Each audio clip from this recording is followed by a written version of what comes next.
Minnesota, Chicago, Carolina, and Denver are all 0-3, Jenks. Mm-hmm.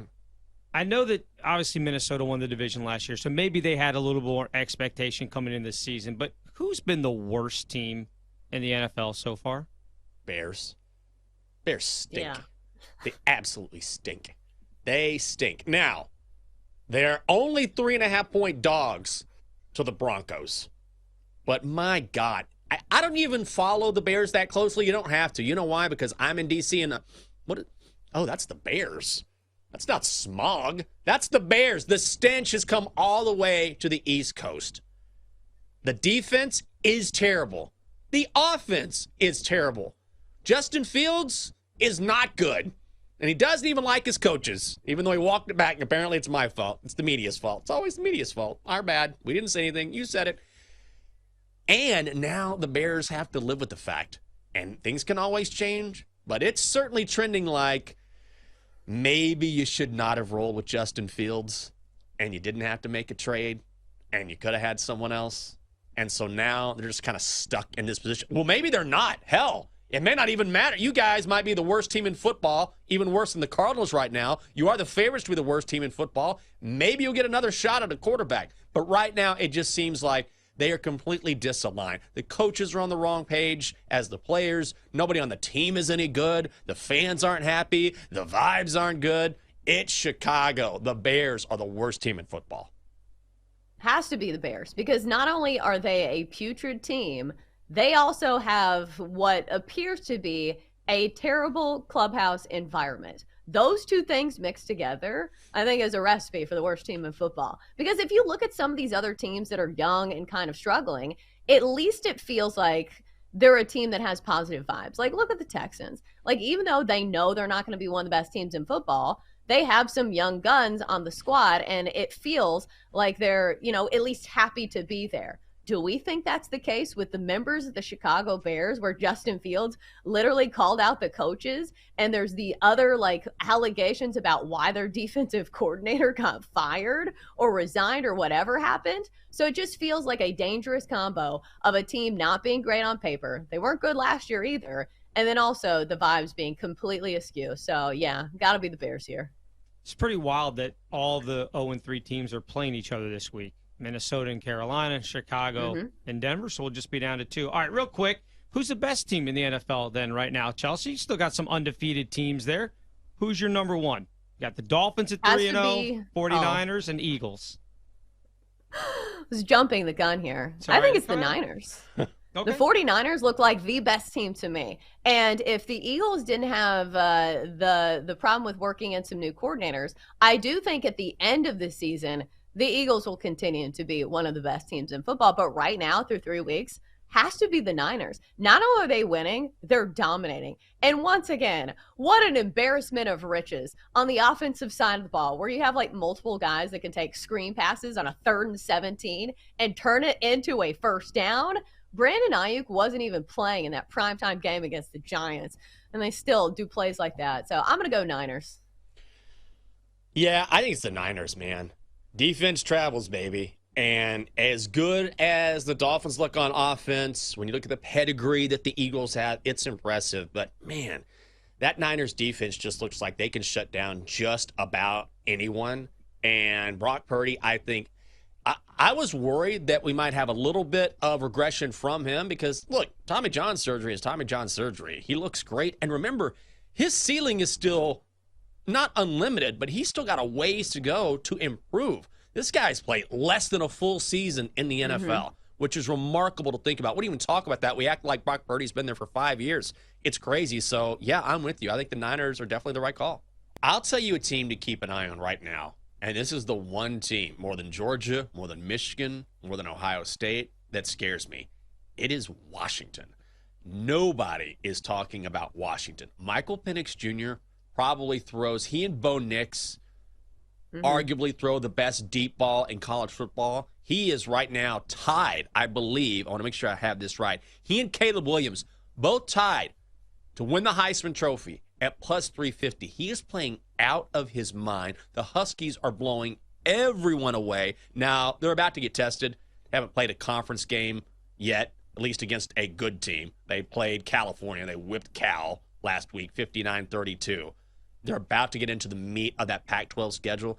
Nobody is talking about Washington. I'm telling you, the Huskies are no joke. And if you've seen just a little bit of them play Chelsa, I'm telling you, they are as explosive as it gets. But again, we're focused on the SEC and the East Coast teams. Trust me, in a couple of weeks, people are going to be saying, look at the Huskies. That's a guarantee. Do you think the better bet is on Michael Penix Jr. to win the Heisman or for Washington to win it all? Because I think that's one of those teams that I would rather just bet on them to make the college football playoff, not necessarily win it all, because, even if they get to the championship, I guess you'd have a great hedging opportunity. Maybe that's the takeaway, but they would have to make it to the championship. But if they make it to the national championship, don't you think it's going to be because of Michael Penix Jr.? Like, those odds are a lot shorter, but he can even put up like great stats and they can have a great season and they won't make it to the college football playoff, because there also are some politics at play here when it comes to the committee and voting people in. But it just feels like if they have a great season, they're winning all these games and they're running up the score on people, it feels like they should get in. But if you're going to make this bet, it feels like you need to make it before October 14th, because that is when we have a top 10 matchup where Washington hosts Oregon. That should be a huge game, but at least Washington's playing at home. I think that's when we'll really know if Washington is truly for real. It feels like you are probably working overtime now that the story has developed. First of all, what was your initial reaction when you saw this headline and when you saw the video proof of Taylor Swift in the box at the Chiefs game? Yes. Well, good morning. This is unbelievable. And this has absolutely overtime has consumed every aspect of my waking and sleeping hours.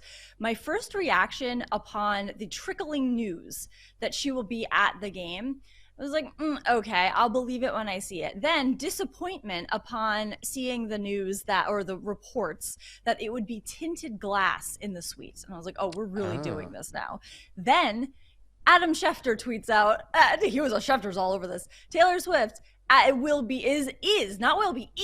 at Arrowhead Stadium. So that was shocking to me, but when you actually saw her in the suite, that's when it became real. And I think it also became real for many members of the Chiefs, because you have video, just every aspect of this videoed and put on social media where the players are realizing Taylor Swift is here.